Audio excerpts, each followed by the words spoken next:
This is the I Read Comic Books podcast. I am your host, Mike Rappin. Joining me this week, two teenage superheroes from the 31st century, Paul Jasley. Hello, humanoids. And Kara Shimborski. Hi, I love your Legion of Superheroes reference. That brought me so much joy just now.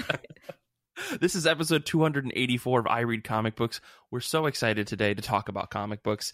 I'm excited to talk about comic books. I'm very excited to get into today's topic. So let me just jump right into the announcement that I have. I want to welcome one of our latest Patreon supporters on Patreon. I think we had two of them, or one recently, and the other one maybe I didn't announce, maybe I did, I can't remember, but I'm announcing the latest one. 70mm Podcast has decided to support the I Read Comic Books podcast on Patreon. We thank you so much for your support.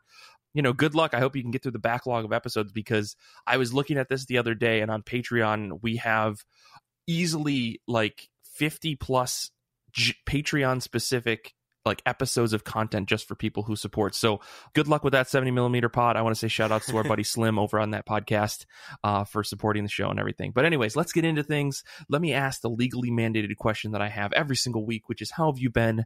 How have comic books been? Let's start with you, Paul. Mike, I'm doing great. It's a beautiful day here in West Michigan. For those curious, we're hitting the upper 70s today. Beautiful blue skies, golden sunshine. I took Mavis, my dog, out for a nice long walk before we recorded. Can't wait to get back outside and enjoy more of this weather. Summer is teasing us here in Michigan, so it's actually kind of nice. I've also read some really great comics recently. I am perpetually 2 weeks behind on my monthly, single issues, but I grabbed some stuff from the library recently, both physically and digitally, that I've been digging into. One of those was The River at Night.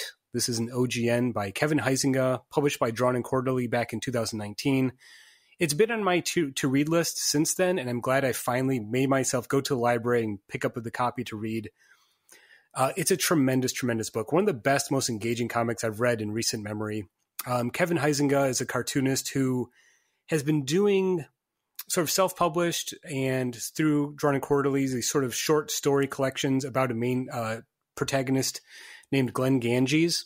And I assume the comics are sort of roughly autobiographical, because Glenn Ganges is a guy, in his 40s. He kind of works from home.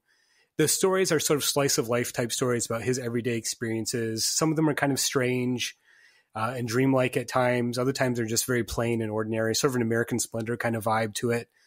But this particular book, The River at Night, is a series of short stories that are all about Glenn Ganges struggling to go to sleep.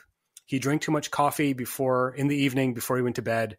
He was reading a book about geology, and the whole book is him trying to make himself sleep, at the same time sort of meditating about the nature of time, how we experience time, the nature of memory, his relationship to his wife, getting older, him thinking about the future. His brain just won't stop thinking while he's trying to sleep. The whole time he's trying to do these meditative relaxation techniques to make himself fall asleep. And it's one of these things where you're reading the comic, and because of the nature of the medium, you're experiencing that same thing along with the character. You know what I mean? The way that Huizinga illustrates the book, he's using the comic book page to sort of explore the way we experience time passing. Like 2 minutes can feel like forever when you're trying to fall asleep, or it can go by in a blink of an eye when you're doing something, you know what I mean? And like, he uses the panel and the page to really explore that. It's such a beautiful looking book. It's very simple in terms of the artwork itself and the color palette, but the formalistic aspects of it are just amazing. The way Huizinga kind of breaks down the page and the panel and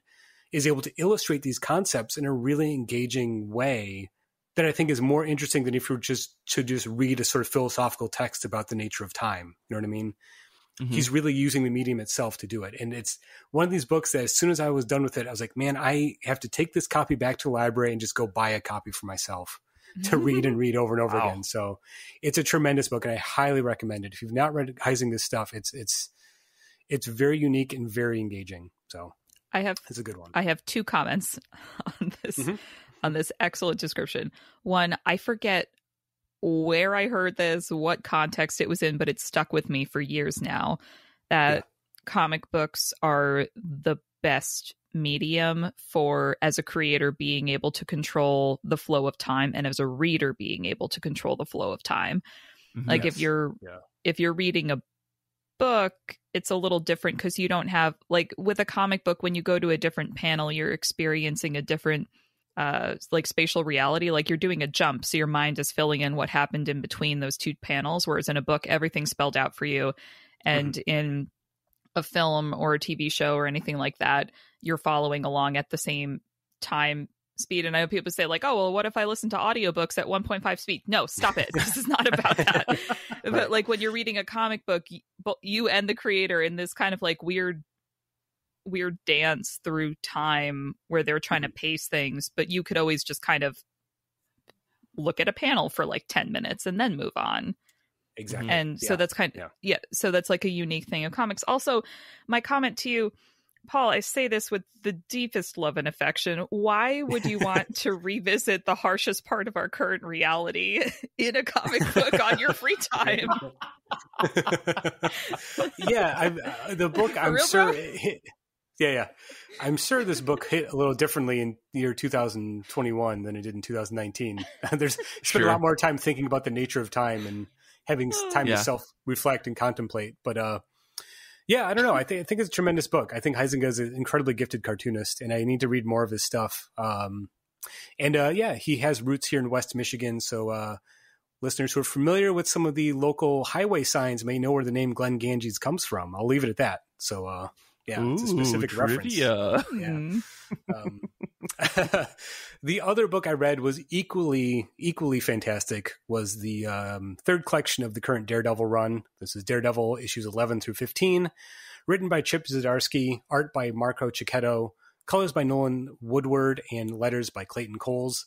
Yes, Daredevil by Chip Zdarsky and Marco Cicchetto is just as good as everyone says it is. It's a tremendously great superhero comic. I'm admitting that here. I'm a fool for not reading this sooner. You sound so disappointed. No. Like you're mad that people were right. Yeah, exactly. Like, God damn, I have to admit it's good. No, it's a tremendous comic. The thing with Daredevil is that Daredevil's not a character that I follow regularly, but I always like it when I read a good Daredevil run. One of those things, like Spider-Man's kind of the same thing. It's like in the exact same boat, man. Yeah, and there's something about that. I mean, maybe speaking personally, it might be I recognize my own Catholic guilt in Matt Murdock. Like we have a connection that way. So it's like I can recognize what the character is going through in a weird way. But a well-told Daredevil story is so engaging to me. And this is one of the best I've ever read. I think Zdarsky doesn't reinvent the wheel. You're getting all the trademark Daredevil stuff. Like Murdock feels bad. He feels guilty. He wants to give up, but he can't. You know, it's like, it's basic. It's Daredevil 101, but told with such a confidence and nuance that it's super engaging. And over these issues I've read, you can really see Zdarsky making it more of an ensemble book. It's a book about Hell's Kitchen more than it is about Daredevil as a character. And the power dynamics that are going on with Kingpin being the mayor of New York now and what that means for the rest of the underworld. It's such a deeply rooted and well-constructed world-building story. I can't stop reading it. And that's the problem, is that this was the last volume that's available on Hoopla. So I guess I got to pony up and get a Marvel Unlimited subscription so I can catch up, because I can't stop reading this book. It's so good. They got you on a fucking Daredevil of all things. I was just sitting here thinking, listening to Paul talk about how great this book is, I am so deeply ambivalent about Daredevil, and I didn't realize it until right now. Sure. Like I am sure you're correct, and this book is great, and I'll probably read it at some point. But thinking about how, like, I've read Daredevil, I'm like, I was raised Catholic. Shouldn't I also feel a connection to Daredevil? And when I think about Daredevil, I think, okay, Jennifer Garner. Sorry. Yes, but specifically the Evanescence songs from that film. and then when I saw like the old new Daredevil show on Netflix, I was like, oh my God, the guy from Stardust. So for me, it was more like, oh, a superhero property is getting made into a film. I must watch it. And now since that's all they're making, I can be choosier about caring. Sure. A lot of one beautiful Evanescence gif in the Discord chat right now that I appreciate. Remember, you can always listen to our episodes live every Sunday at 1 p.m. Eastern Standard Time on our Discord, ircbpodcast.com/Discord. So what you're saying, Paul, is that we should all check out this Daredevil run, because I'm pretty sure I bought them all when the volumes were like $2 each on Comixology, so it was worth the purchase, is what I'm hearing. Absolutely. Again, I'm kicking myself for not jumping on this sooner so I could be caught up. I think it's up to issue 29 at this point, so I got to catch up. I might have to just break down and buy these trades. I'm really, really enjoying it. It reminds me again. Awesome. It's very different from the Mark Waid, Chris Samnee Daredevil run, and I kind of love it because of that. Like, oh yeah, here's a character you can have the same story beats and character. It's nothing surprising about it, but it's enough of a different twist that it keeps it fresh. So yeah, well worth the time and money. Very cool. Well, now maybe I'll bump that up a couple levels on my to read list. It'll be at level, like number 426 instead of 516 on my to read list. Kara, what about you? How have you been? How have comic books been? So by the time this hits the podcast airwaves, I will be on my first vacation since before this nightmare started. Good gracious. I know. Like, I've had time off, but that's different than going somewhere. Right. So I'm fully vaccinated. The friends that I'm visiting are fully vaccinated. They have their own house. There's a spare bedroom for me to stay in. They have a dog. So my calculus was kind of like, oh, I get to get out of my parents' house for a few days and not pay for a hotel. Hooray! So hyped about that. And they're like texting me earlier. They're like, what do you want to eat? What do you want to drink? And I was like, oh, you guys are so cute. It's it's like they're just excited as you are. You know that. They just want to see another person. I know. Right? So that's kind of where I'm at. I got to tell you, work has been so crazy that I literally have not had time to consume any media whatsoever. I literally get home, dinner, shower, pack up for tomorrow, bed, like that. Like, maybe I can squeeze in a 20-minute Bob's Burgers or something, and that's it. So this weekend I was like, I am going to read a comic, god damn it. So I was thinking about what the meetup that we had maybe a little over a month ago, where I just started yelling about how Boom was making so many good titles a few years ago that I loved. And so I went and revisited Help Us Great Warrior by Madeleine Flores, because I felt like that was a whole vibe that I was feeling right now. So when I thought back onto reading Help Us Great Warrior, I just remembered that the main character is basically this green circle with a hair bow with a sword. He's like super cute, and it's just like people are just entreating her to save them. And she's like, I'm tired. Like, if that's not the vibe for right now, really, what is? Sure. So this warrior blob, it starts out just like, I don't want to, I'm sleeping. We're having a village party. Go away. And there's all these cute little, I guess you could call them manga inspired asides where the villagers are all in a panel, but there's little teeny tiny speech, not even bubbles above them, just the little words of what they're saying. So you get more texture to what's going on in this world. And the book is actually deceptively simple. So it's a 6-issue miniseries, and you start off just being like, oh, what a cute little relatable spherical warrior who just is tired and doesn't want to do the thing. And then you quickly realize that you're actually reading a well-constructed story, and our spherical warrior actually has a backstory, and it's interesting, and it's throughout the book it's still very funny, but you're also like, oh, this is much deeper than I anticipated. And it was frankly perfect for just where I am as a human being right now to read. And what I didn't realize, because when this series was coming out, I was reading the issues as they came out. I never read the collected edition, so I didn't realize that in the collected edition, at the end, there's additional smaller comics starring this character, and it's unclear if it was a webcomic or in a zine, but it's that kind of, it's black and white and a little scratchier, with the art styles a little bit different. And I loved them so much. Like there's this little like 1-page comic where the Great Warrior is getting items, I guess, like you would get in a video game where or maybe an RPG where you get the item and it says like what the item is, and it's like plus 10 or plus 20, like protection against whatever. And so there's like a sword, and there was like a cloak that was like plus 10 against ice. And then she gets to the last item and it was like eyeliner. And then the next panel is plus 500 against the haters, y'all. And it just made me laugh. And I just looked at my makeup collection and I was like, that is the only context I will be referring to my makeup from now on. That's fantastic. I just looked at some of the covers for that book. Oh my gosh, it looks adorable. Yeah. Holy smokes. It's super cute. It's super cute. And it's just, again, you think you're reading one book and then you realize that it's actually more like it could very easily have been just like a one beat joke about, oh, this lazy warrior who wants to talk about cute guys and eat pizza and her shield is shaped like a heart. But there's actually an interesting story underlying the whole thing. Yeah. Huh. Well, I mean, it looks like it's on Comixology Unlimited, so maybe I'll check that out. Put that in, number 168 out of 5,000 on my to read list.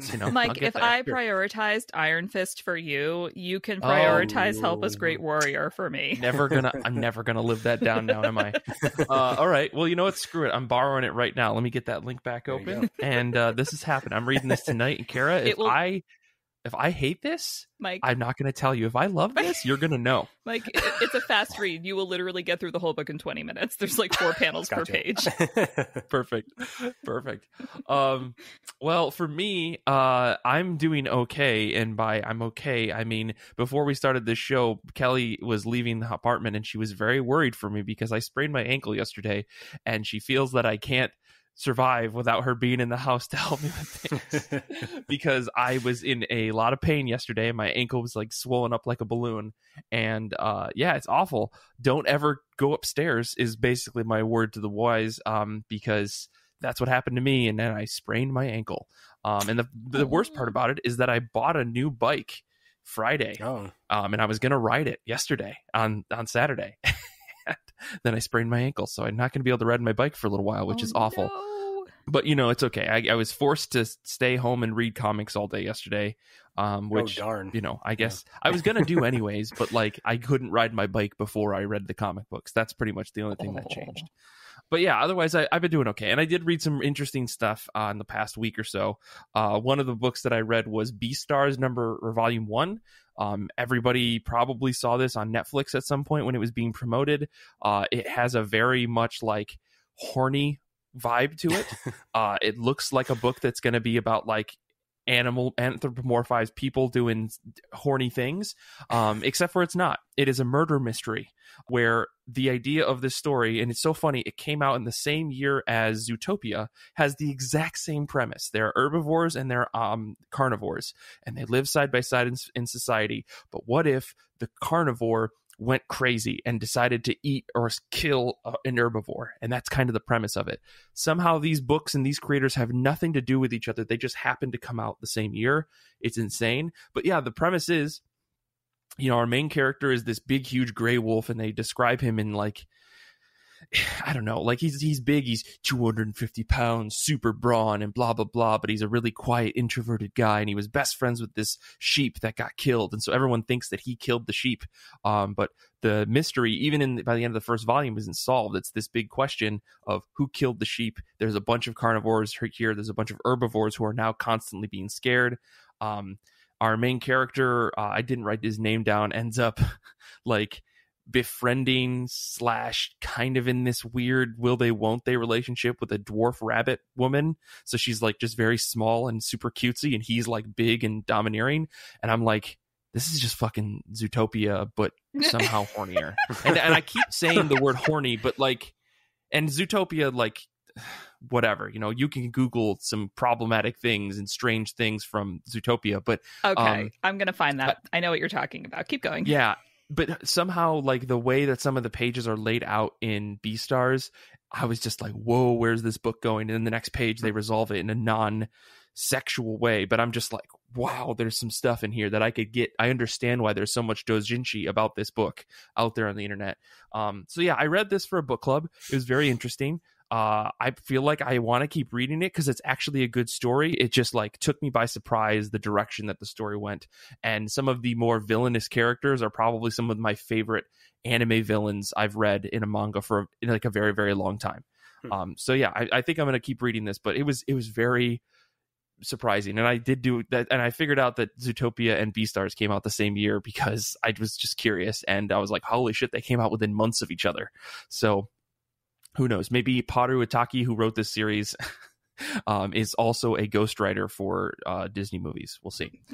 The other book that I read that I want to talk about real quick, and this is Sheets by Brianna Thumler. This is a book that was super duper cute. I want to shout out our friend Furret on the Discord who recommended this to me a little while ago, and I've just been sitting on it. The story of Sheets is a young girl. Her name is Marjorie Glatt, is like a young teenager. In my mind, I think she's like 13. I don't know if they gave her like a specific age or not. But she basically has to manage her family's laundromat and also go to school and take care of her younger brother who's like 7 or 8. All because her mother passed away, and her dad is in a very like deep depression, and he's home and he's around, but he's not doing anything. Like they start one of the scenes early in the book with, "Did Dad get out of bed today?" And it's like, this is a book that is definitely aimed at kids. Like, it's a very cute story, all things considered, but it is so blunt with the very, very, very serious topics.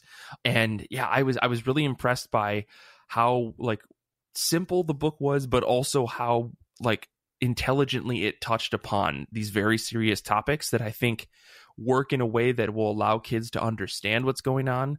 And it would probably be super relatable if you were someone that was in a situation like that, where you had a parent that suffered from severe depression.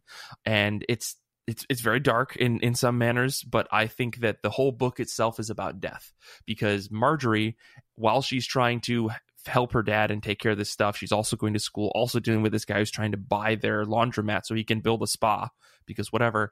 The flip side of the book focuses on a character named Wendell, and Wendell is a ghost. He is the ghost that you see on the cover of this book, and he lives in the else world, the death world, where all the other ghosts live, and they spend all their time going to therapy and talking about how they died and talking about how to live their lives.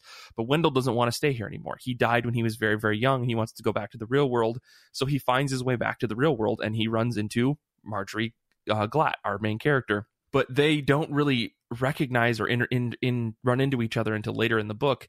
But Wendell ends up living at the laundromat, causing all sorts of problems, and because he's just a sheet, he's an invisible thing that's covered in a sheet, and it's very adorable to see the way that the way that he sees the world versus the way that Marjorie sees the world. And when they finally come together in the book, it's very wholesome. But again, it still touches on these dark themes of death and dying and what it means to live and how you remember people and stuff. And I thought the ending was really, really touching, and I was honestly really overall like really impressed. Even though the ending of the book is very simple, the story of like how they resolve some of the conflicts isn't as important as the way you see the characters grow. And I was really impressed with just how, again, I can't say it enough, how much they touched on these really tough topics, I think, to talk about with children in such a smart way. So highly recommend that book if you're looking for a nice like hour-long read that just kind of warms your heart while also recognizing that not everything in the world is perfect. So yeah, definitely recommend that. I have to say, I've borrowed this on Hoopla probably 3 times and never actually gotten around to reading it. So you should. I'll bump it up. It's a very sweet book. Yeah. Mm-hmm. So yeah, I bought it a long while back, and I just sat on it. It's been sitting on my iPad for forever. And then the other night I was like, fuck it, I need to actually read this thing. And I was really drawn into it. Yeah. So yeah, let's move on. Let's talk about comic books that are coming out in the upcoming week. Comics are dropping on May 5th, 2021. It's already May. We're not doing the Justin Timberlake meme this year. We're doing something else that has Britney Spears.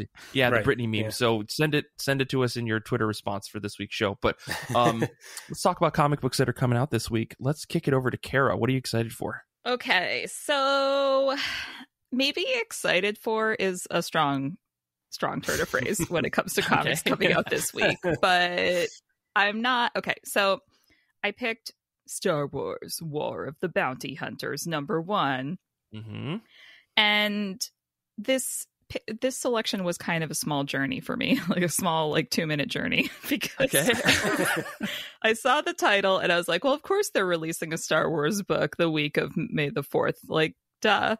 And then I read the description, and the description is basically, it's like what happens to Boba Fett when he's trying to transport Han Solo and Carbonite to Tatooine. And I was like, oh, that's actually very interesting, because there's a gap between Empire and Return of the Jedi where you could actually do some interesting storytelling. And of course they're going to focus on Boba Fett because he's got the new tie-in show, whatever. Right. Mandalorians are hot again, or whatever. So they were already hot if you were already watching Clone Wars, okay? I'm just gonna leave a really bad joke on the table and just so we can move on. That's all. So, and then I saw Charles Soule was writing, and I was like, okay, Charles Soule is great, and he's terrific at Star Wars. So fine, this book will be good. It will be a good book. It might not be groundbreaking, but it will be a good Star Wars.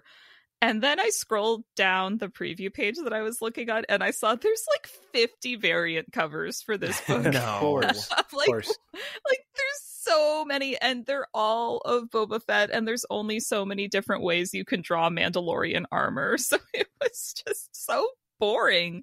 Like, at least if you're going to do variants with covers that at a glance all look the same, make it like 4. Is it really necessary to do 40? So, oh my god, I'm scrolling through a page right now that just has some of them. There's so many, and I mean, you know what? Great, pay those artists, get them some work for their portfolio, fine, but don't just there's going to be somebody who's trying to collect all of those and thinks they're going to be worth money someday, and they're just not. So I feel bad for that person. Kara directly calling out our friend Danny in the chat right now, who said, I wonder how many I can find. Danny, at least do something interesting with them, like wallpaper your room. Don't just leave them in a box. 100% agree. Right, so my other pick where I'm like, is Invincible Red Sonja #1. So, like, I've talked about Red Sonja before. Actually, a character that I genuinely like, even though the history of the character is kind of hit or miss based on who the creative team is. And she's always, like, except for that one Gail Simone run, she's just always going to be in the chainmail bikini, and it's always going to be a stupid choice. But sword and sorcery is like, that's kind of the aesthetic. So I'm just kind of like, whatever. Sure. And the new series is done by Amanda Conner and Jimmy Palmiotti. And they're married, right? And I believe so. Yeah, so this is a creative team slash marriage where they have done a lot of books together. They tend to do a lot of, like, they did Power Girl back in the mid 2000s. More recently, they did the Harley Quinn book. Both at DC. Like, they tend to do these books with busty ladies who are sassy and having a good time. And I'm just kind of like, it's fine. Yeah. It's fine. It's fine. Like they're for better or for worse, they're really consistent with their work. So if you pick up a Connor Palmiotti book, you already know what you're getting. So it's kind of like the Reese's of comic books. Like, if you like Reese's peanut butter cups, like, it's not the best chocolate. You could barely call it peanut butter. It tastes good. I want some now that I'm talking about them, but I'm not gonna, like, it's not the greatest. And if you don't like the peanut butter chocolate combo, you're just not gonna like it. But if you like peanut butter chocolate, you'll have a good time, and it'll be consistent every time. That's Connor Palmiotti as a creative team. That's the most accurate description I've read of that creative team. Yes. Well done. So if you're into that, this is probably going to be a good book for you. Sounds good. Paul, what about you? What are you excited for this week? I am excited for Dead Dog's Bite #3. This is the miniseries that Tyler Boss is doing over at Dark Horse. It's part Twin Peaks, part The Prisoner, all my sort of comic. I'm really digging this book.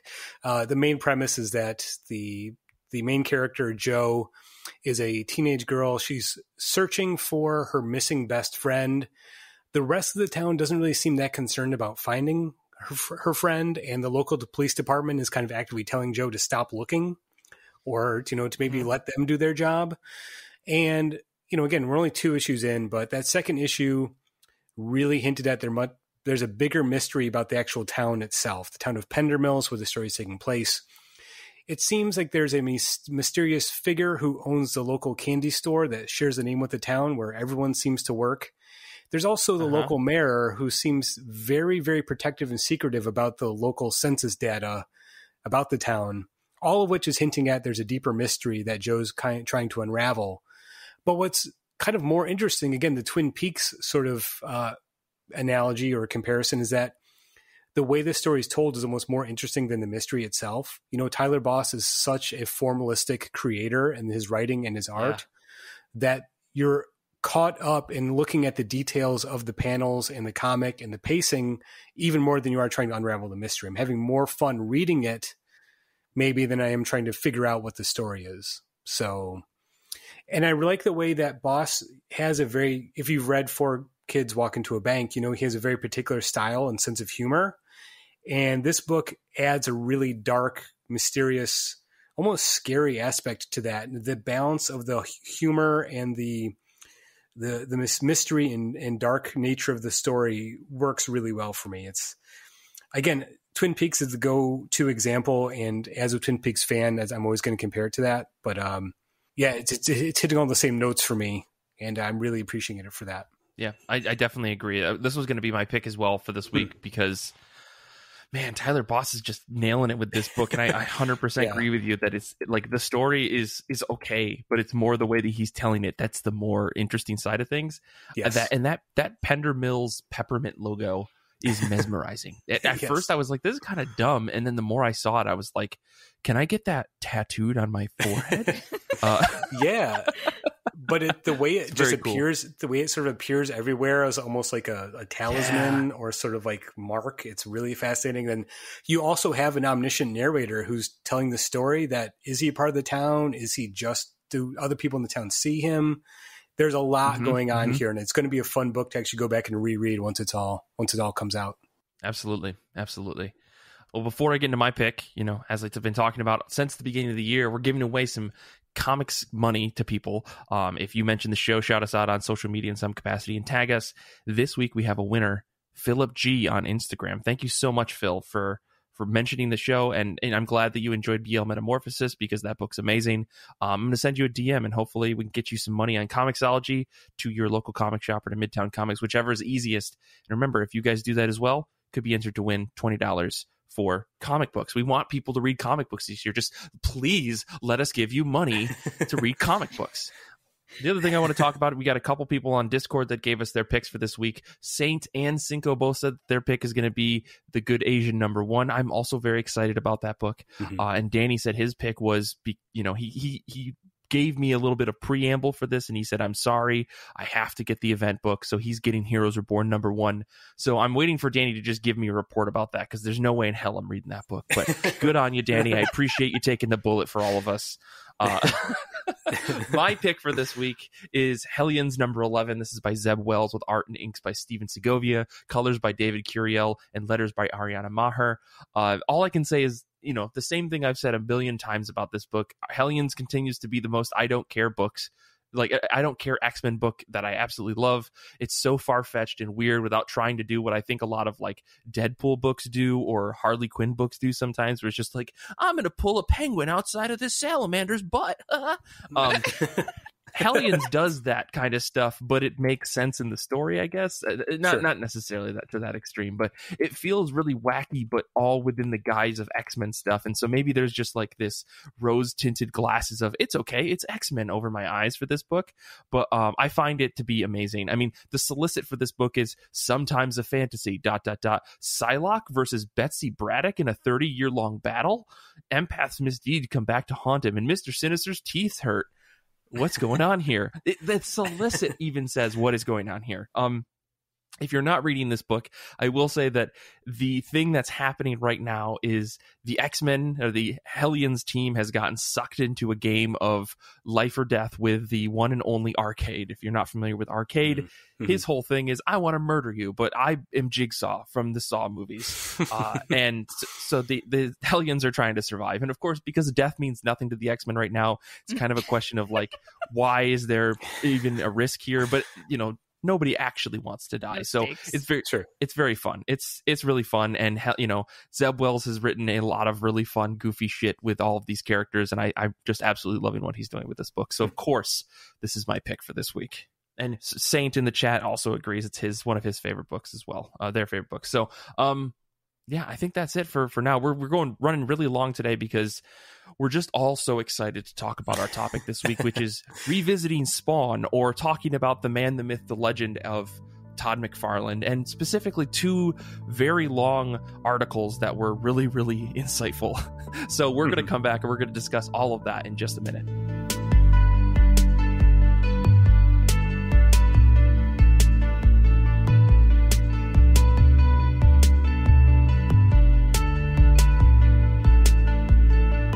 This week on I Read Comic Books, we're going to be talking about a lot of different things. Specifically, we're going to be talking about something or other that has to do with Spawn and Todd McFarlane. The topic of this episode has changed dramatically over the past week as we've dug deeper into the Todd McFarlane ethos. So mythos, pathos, whatever you want to call it. So, Kara, I'm going to toss this over to you since every time I look in your direction, it seems as if the direction in which we're going to talk about things has changed. Yeah. So just take it away. Okay. So first of all, while going from deciding that we should talk about Spawn, I realized that I went from a person who only knew about Spawn in the context of super 90s and only like, you all have to realize I am consciously thinking about how I'm pronouncing Spawn, because in my head, I don't know if it's the way that the title is written on the covers or just because it seemed like such a like radical 90s thing, but in my head, when I see the Spawn cover, I want to go Spawn. You should. Absolutely. Or Spawn. Yeah. Like you can't just say Spawn. You have to be like Spawn. Yeah. It's yelling at you. Right? So please know when I'm saying Spawn, I am thinking about it, or else it's just gonna Spawn. All right. So I went from that to thinking that Todd McFarlane is the greatest person alive, and I bought one of his action figures so I could give him money.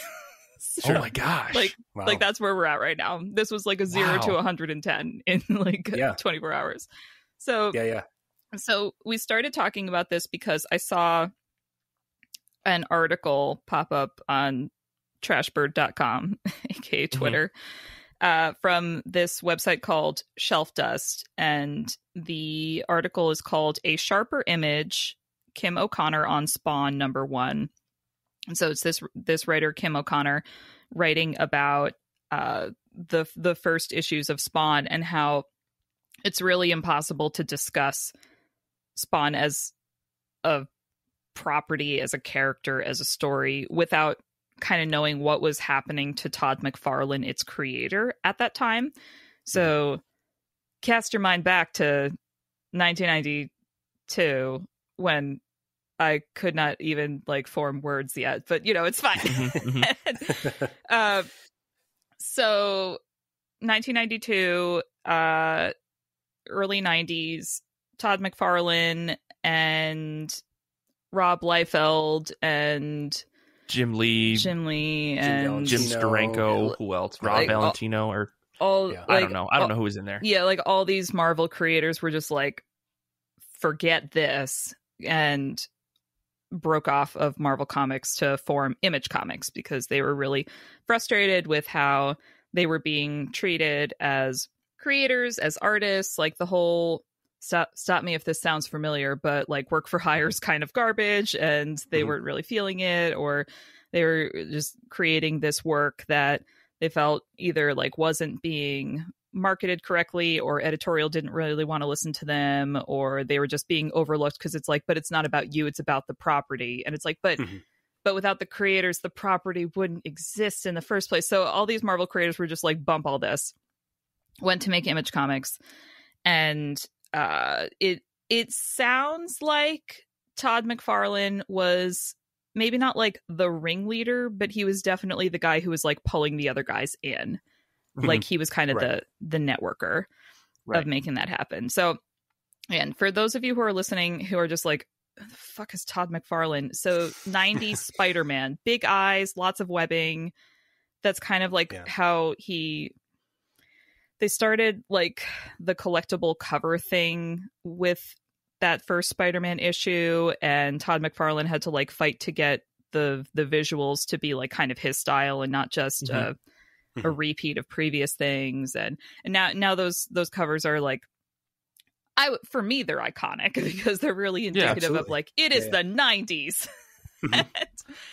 And so this was all kind of leading into Todd McFarlane just being really disillusioned by what was happening at the big two. And so instead of just kind of resigning himself to working for either Marvel or DC, he was like, no, like there has to be a better way. This is so stupid. So he was basically like, look, my number one priority is my, like the health and happiness of my family. Like he had just had daughter with his wife. It was his first kid. And he was like, what am I doing? And it was like crazy that he prioritized his like work-life balance and his employers didn't. Wild. This article by Kim O'Connor argues that you can't appreciate Spawn as a property without appreciating what was happening to Todd McFarlane at the time, because the first issues of the Spawn comic book are about this guy who made a deal with the devil and now he's suffering and he can't remember what's important and he just wants to get back to his wife, and there's like the whole thing is about family, and it's like, oh, I see you, Todd, write what you know, huh? Right. Yeah, I mean, that is thank you for sharing the article, Kara, because I was really interested in revisiting Spawn to begin with, and then reading that article kind of made me really think about it in a different way and really made me appreciate Todd McFarlane in a way I hadn't before. I'm old enough to remember when Spawn was the hottest thing in the world. So the first issue of Spawn came out, I was 9, so I was just too young to be into it. But, you know, jump forward 2 years, I discovered Wizard Magazine.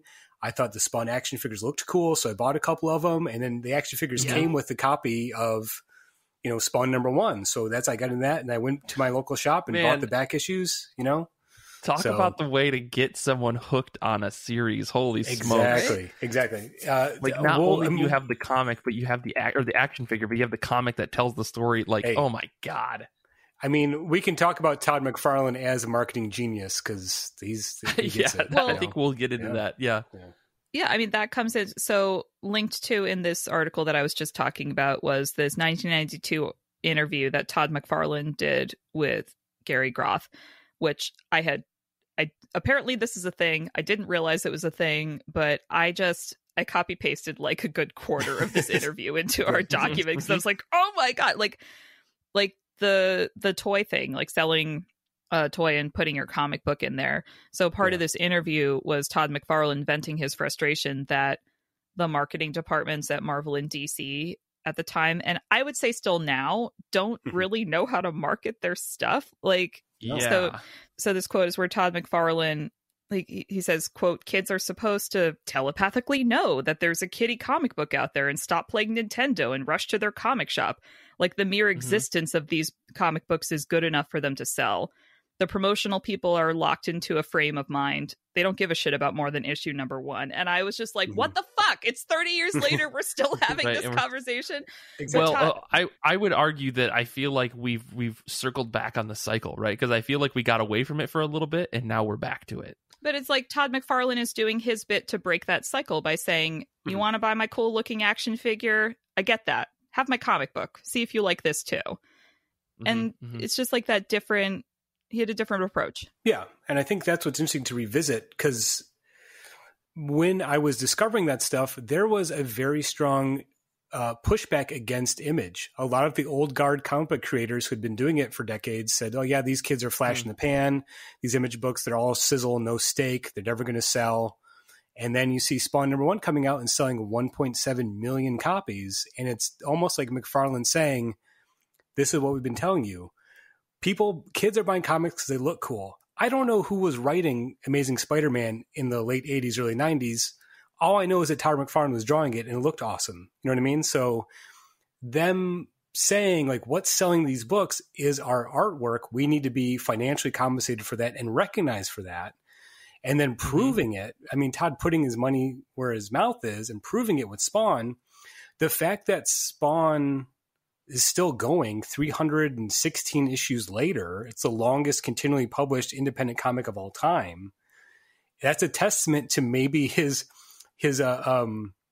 spite fueled, creativity to be like, look, I'm going to make this thing work against all odds. And it's actually to go back and look at that stuff. And I'm here to tell you, I reread the first 25, 30 issues of Spawn to prepare for this episode.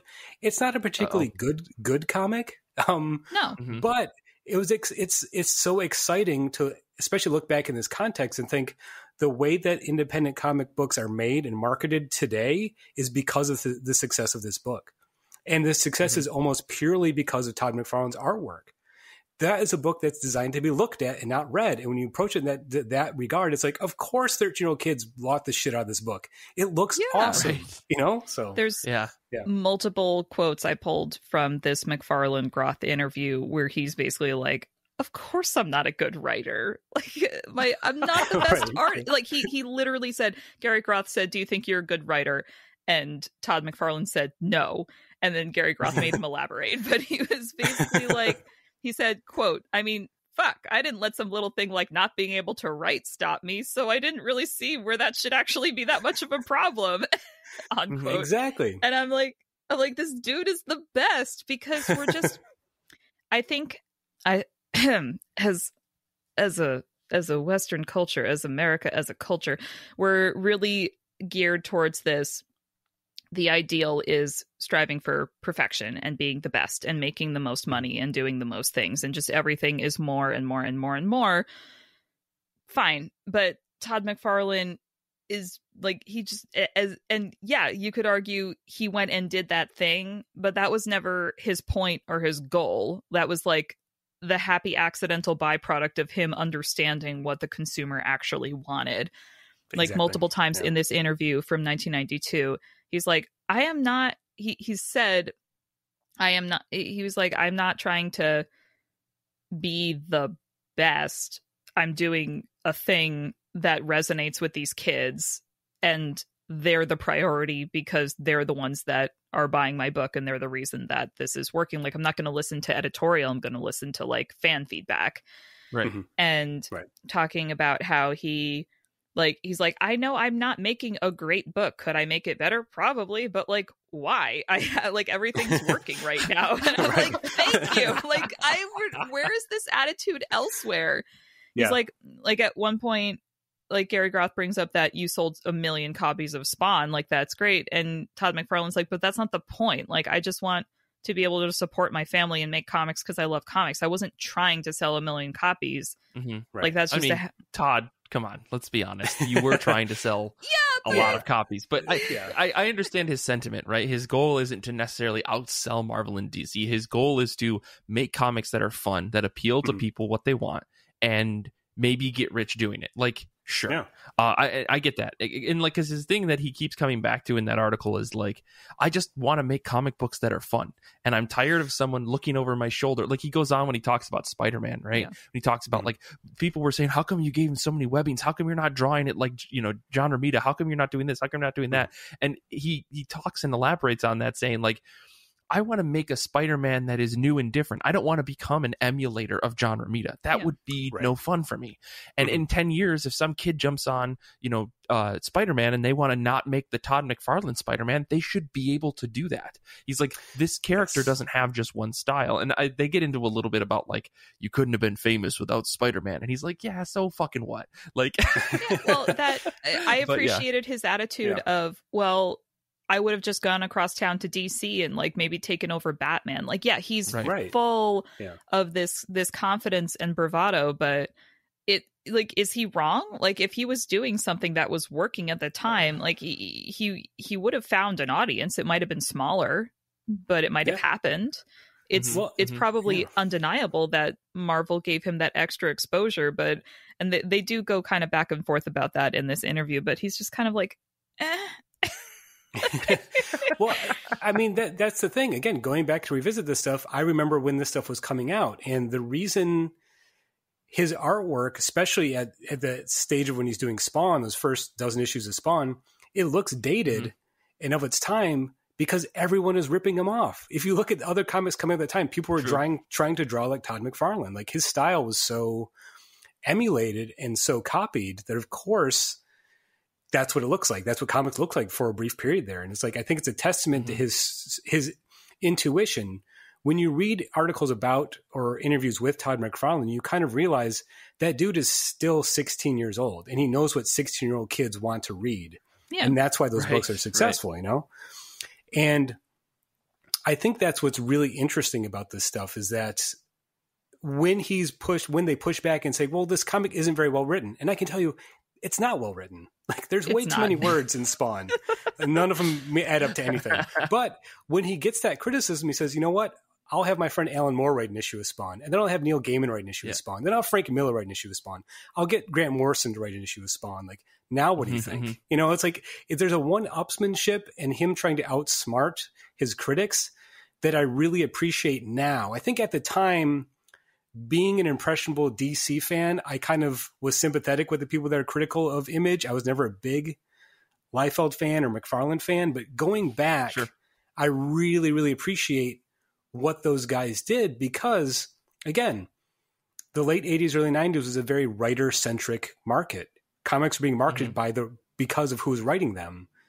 And you go back and look, Chris Claremont wrote X-Men for like 15 years at that point. It wasn't his name on the cover that sold 4 million copies of X-Men #1.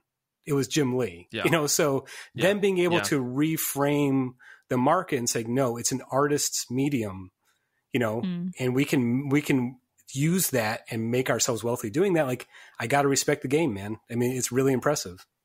Yeah. So I'm thinking about, Paul, what you said a few minutes ago about this being a book where you look at it, not necessarily that you read it.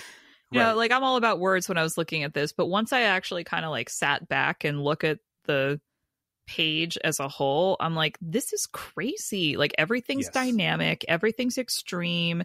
Like, nothing's really visually cluttered. There's a lot going on, but it's not cluttered, and you can follow the action. And even if you're not really like, there's a few pages in the first few issues that are kind of reminiscent of all the TV screens in Dark Knight Returns. Absolutely. Where it's just like all these talking heads going on and on about what's happening in the world. And so, like, Todd McFarlane uses that in the first few issues as like a framing device, so you know what's going on to this dude who doesn't know what's going on.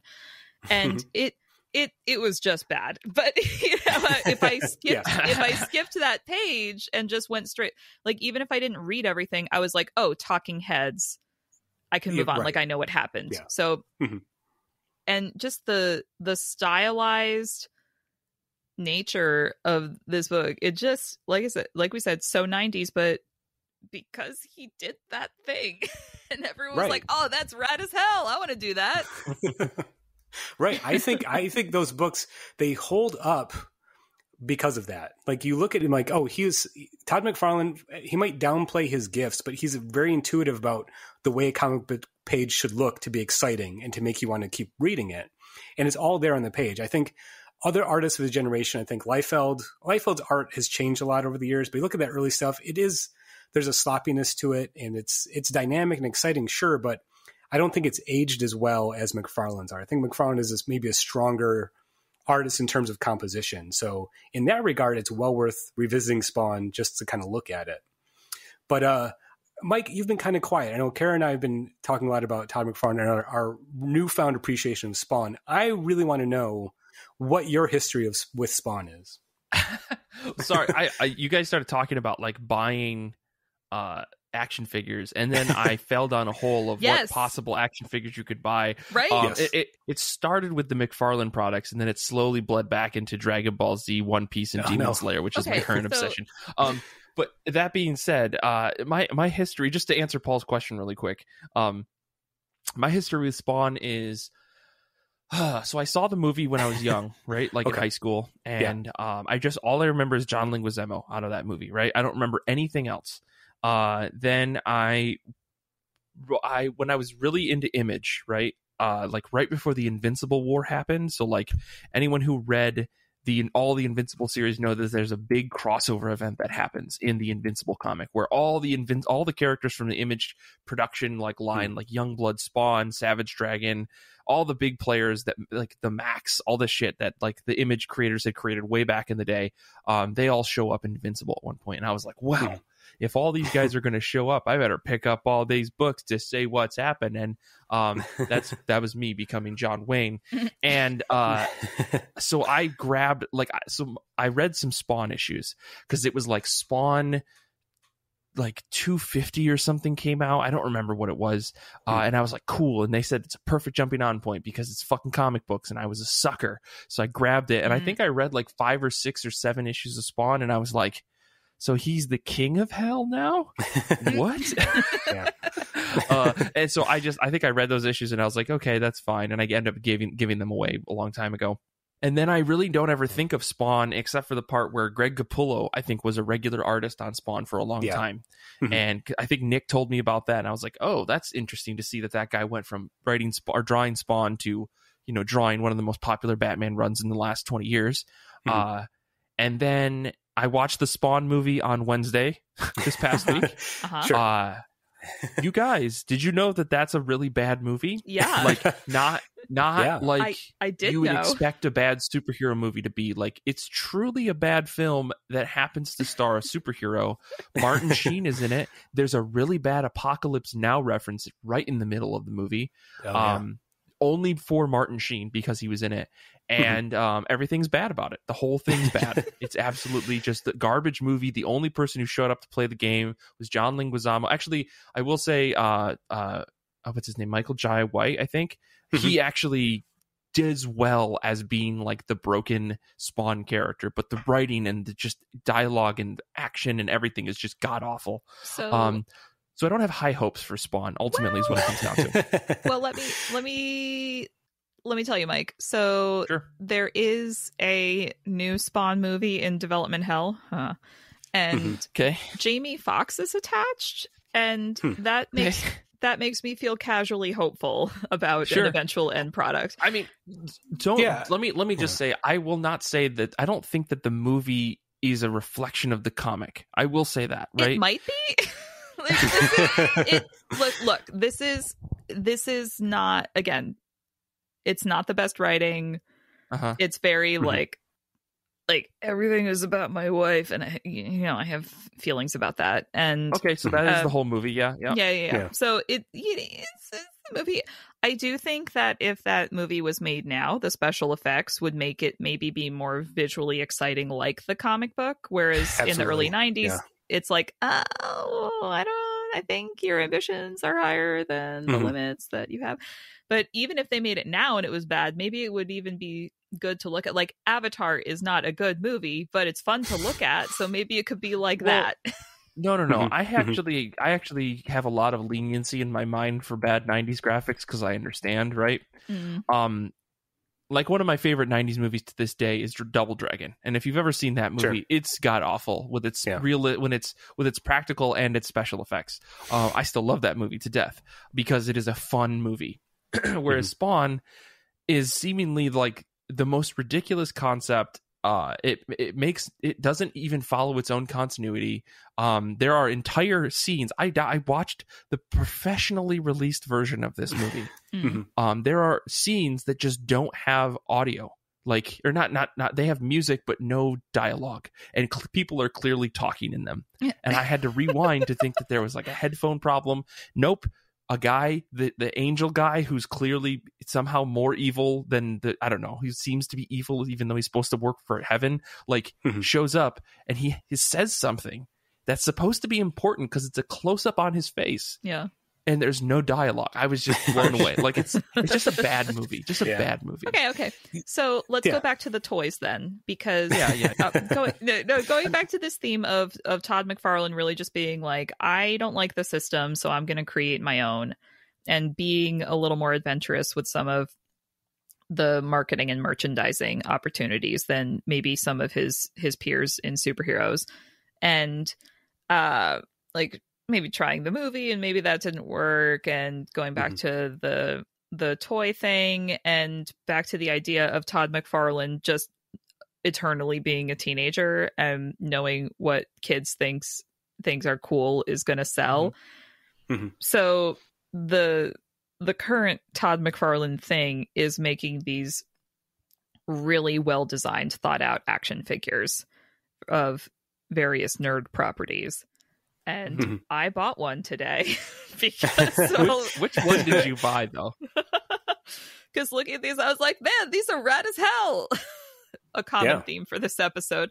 Like, I haven't bought action figures in a while, but looking at these, I was like, oh man, like he really is, like, these are not bad sculpts. Like, these are pretty cool, interesting ideas, and the faces don't look weird. And I feel like a lot of action figure faces always look weird. So, Mike, to answer your question, I did purchase the Teen Titans animated version Cyborg character because I had a tiny meltdown looking at that and just thinking, God, I just really wanted these to look like this when I was 15. Right. And I was like, well, it's here 17 years later. I'll buy it now. and then I was Googling, like, did he make more of these? Like, did I miss this? And it from what I can tell, I think Cyborg is the first one that he's done. So now I'm like, oh, well, I guess I'm a Todd McFarlane Teen Titans collector now. Whenever he releases one of these, I'll probably get them. Sure. So, like, I did have a bunch of Teen Titans action figures, but they did more like little teeny tiny figurines, and they were doing a lot of, like, they made a character model that didn't actually end up corresponding with what the character looked like on the show, and that was all the merchandise. So, but this is also the way I feel about a lot of Sailor Moon stuff. Like, by the time I got into Sailor Moon, there wasn't really any merchandise over here. And now there's like this Sailor Moon renaissance, and suddenly there's merchandise and I have disposable income. So I'm like, well, guess I'm living out all my like preteen teenage purchasing fantasies. Just buy all this crap now, I guess. Yeah. But well, it's I don't know. I mean, there's nothing wrong with that. I'm trying to like link things back to this discussion of Todd McFarlane, because I'm like, the guy, you know, we all want to, you know, do well for ourselves, right? And I think, you know, to go back to the point that we're talking about as far as marketing is concerned, like Todd McFarlane has an eye and he has an understanding of like what people want, and I think he clearly follows the trends of things, right? I mean, I'm scrolling through his Twitter just now, and to see like he's still like plugging away at what he sees as popular. Like he's like doing commissions and he's doing drawings and stuff to keep himself relevant, and obviously that's worked enough for him to tie in with all these other brands to like produce the stuff that maybe other companies wouldn't, like Band Presto or you know, a couple of other major, or Figma and stuff, who make, I think that's the same company, but they, you know, they all make those pretty popular things. And unless you're Funko Pop, like nobody else is actually creating, you know, one-off runs of characters and stuff like that. And I think McFarlane's like, no, there's money to be made here. Yeah. And so he's willing to make the investment on it because he's watching the trends. And I think it's clear based off of the discussion that we've had, like he has an eye for this stuff. It's not like it's a sixth sense almost of like understanding how popularity of various properties that are based around comic books work. And maybe that's just him spending every waking moment studying this stuff, but clearly he's still on the ball even 30 years later. Yeah, I mean, it's definitely a thing where his work and his aesthetic and maybe even his attitude, they're not going to be for everyone, but you can't deny his influence, and you can't deny the consistency in kind of what his vision is for himself and his creations. I'm kind of thinking about the whole like, well, Spawn is really just an allegory for Todd McFarlane. I'm like, King of Hell, huh? Go on. Yeah. The most recent stuff is like he did a Kickstarter for some of these action figures, and he's gearing up for a second one. And even though we're in the middle of a pandemic, like the WonderCon online, he was like, yeah, I'm rolling out Spawn Universe. I'll spawn all the time. I want it to outlive me. And I'm like, good for you. Exactly. I think that's kind of the most impressive thing. The fact that he's been able, obviously he stepped back and didn't draw it for a long time, but didn't write it for a long time, but he was able to keep that IP that he created in comic book shops for almost 30 years now. And like, again, you can't underplay the impressiveness that it's the longest running independent comic of all time. It surpassed Cerebus and when it hit 300 issues. And I mean, Love and Rockets has been around longer, but it's produced far fewer issues than Spawn ever did. So the fact that he's able to continually publish it month to month for almost 30 years is so impressive. And you can understand his ambition to want it to be a movie and to make it a franchise. And again, I remember seeing the Spawn. I saw the Spawn movie in the theater. I don't remember anything about it, but I definitely saw it in the theater, so I bought into the hype. But there was also the animated show on HBO that he did that was far more successful critically than the movie ever was. And the fact that he's always been able to be one step ahead almost, to be like, I know this thing has value, and I know if I invest my time and money and energy into it, it will be a success. And it already is. So the fact that he's doubling down 30 years later is kind of impressive, And I know there was some criticism when he announced the Spawn universe. There were some people critical of the creators involved. They were all male, predominantly white. And I'm sure there are just people that Todd has worked with in the past and knows. And I'm hoping that if that's a success, he can get a more diverse creator group working on that. But again, the idea of like 30 years down the road to be like, you know what, now it's time for more Spawn.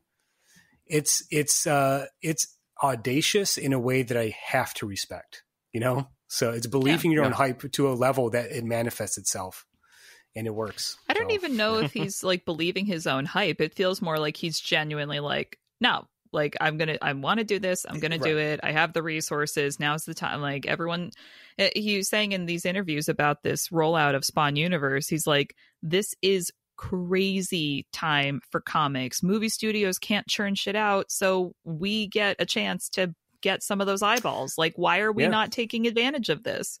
Yeah. Again, yeah, he's reading the room. So I guess this is a very long-winded of saying, pay attention to Todd McFarlane, kids, because he probably knows what's happening next. Yeah, I think that's my takeaway here is, from reading those articles again and rereading some of the early Spawn stuff. It's like I've come to appreciate Todd McFarlane in a way I never did before. And I think his importance, again, in making Image successful, he's one of the few, him and Eric Larson, the only ones left there. I mean, Liefeld's gone. I think so, Lee's gone. Him making Image a success, him proving the commercial viability of independently produced comics. The way comic books are published today and the way the industry works today is still, there's still a lot of work to be done to make it better. But McFarlane's influence on improving it in a lot of ways, I think has really been undersold. So again, got to get up for Todd. I think he has an important role in the history of comics. Yeah, absolutely. I mean, even just Image Comics thinking about these different revenue models for comic creators. I think it's what Scotty Young doing I Hate Fairyland, and Jamie McKelvey and Kieran Gillen doing Wicked and the Divine. They're like, we didn't sell as many copies as we sold Young Avengers, but we made a lot more because it was our property. Exactly. Just having that avenue for creators who, like, sure, following the McFarlane template of you worked for a big two, got name recognition, and then went off and did your own thing. But that, I mean, it's not perfect, but it's working. Like if you're gonna, if that's how you're gonna use those companies to like build a following and then go off and do your own thing, fantastic. Because it doesn't remove the problem of how to quote unquote break into comics in the first place, but it's helpful once you're there. Something. I mean, it at least gives some, I don't want to say validity, but it gives people like this idea that you can get very good comics from not the big two. If people are looking for something beyond superhero comics, the Image is the go-to next step for a lot of people. And I think from there, you find new creators that maybe you didn't hear from Marvel and DC, if you try things and then you branch out from there. And I think that only makes us better comic book readers in general. Like the more we diversify our reading, I think the stronger comic book readers we become, which I think is really interesting. Just because we get back to this point of like, well, you make it big at Marvel and DC and then you go to Image and stuff like that, but it's still something to be said that like you can do that. There's another avenue rather than self-publishing, and yeah. I was going to bring up a whole problem with like, well, McFarlane talks about people not marketing anything. Well, like Image doesn't market anything other than putting ads in the back of their other books. But like, that's the drawback, right? You don't have a marketing team. You don't have all of these other things that you get from a big publisher. So therefore, like your books aren't necessarily being advertised beyond just like showing up in the back of some books. And I don't even know how that process works, right? But it's still a problem today. We're not like the fact that, we talked about earlier where a Spawn action figure came with a comic book. Like, what the fuck? To me, that is like, it's still a mind-blowing thing that could get some kid hooked on a comic book series immediately to not only be able to talk about a series, but then have the action figure to play with. Oh my God. I just can't get over it. It was such a genius idea. Yeah. I don't know. I feel like there's always more to be said about these kinds of topics. I don't know if you guys had any final thoughts about this. All I want to say is don't watch the Spawn movie unless you're having a drink or you want to do something ironically. I don't know, like fucking whatever people do nowadays to have fun. Just don't watch Spawn. My final thought is maybe like check out the comics. Don't expect something amazing, but I think it's if you're interested in the history of superhero comics in this 90s aesthetic in anything that we've talked about in the last hour, it's worth a look, even if you don't actually read it. Just like flip through it and look at the art. Yeah. And kind of check out Todd McFarlane's action figures. They're actually pretty good. The My Hero Academia ones did catch my eye. What about you, Paul? Any final thoughts? I think I've come to, on a personal level, appreciate McFarlane in a way I didn't before, both as a businessman and as an artist. I think going back to reread the Spawn stuff, it triggered something and made me feel like a 12, 13-year-old kid again, just thinking like, whoa, that looks awesome. And it still looks awesome.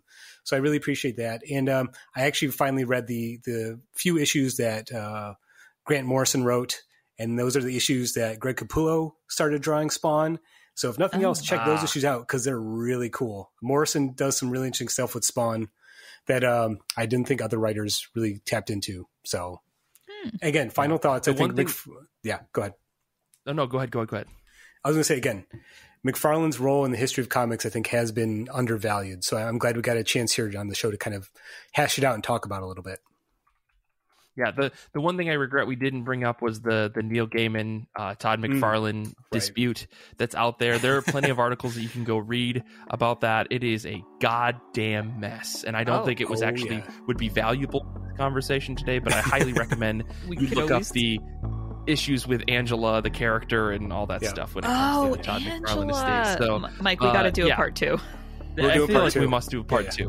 I'll put it on the schedule at some point. But anyways, I want to say, don't forget you can follow us all on Twitter. You can follow Kara at Kara S. Sam. You can follow Paul at Ohio Paulie. You can follow me at Mike Rappin. You can follow the show on Twitter and Instagram at IRCB Podcast, where I try to post, at least on our story, pretty regularly. This episode first aired on Patreon and is possible because of our wonderful patrons.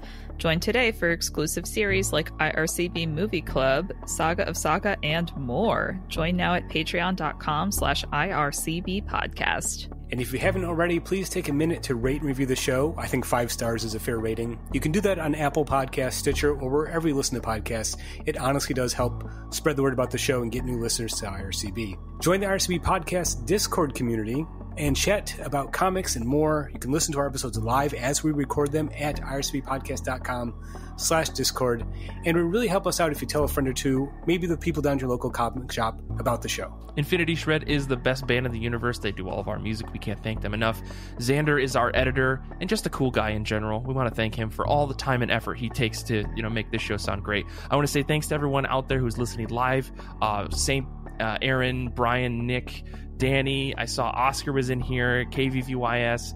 I want to say thanks to everyone who's listening right now on your podcatcher of choice. We really, really appreciate it. Until next time, you got to remember, comics are good, and so are you.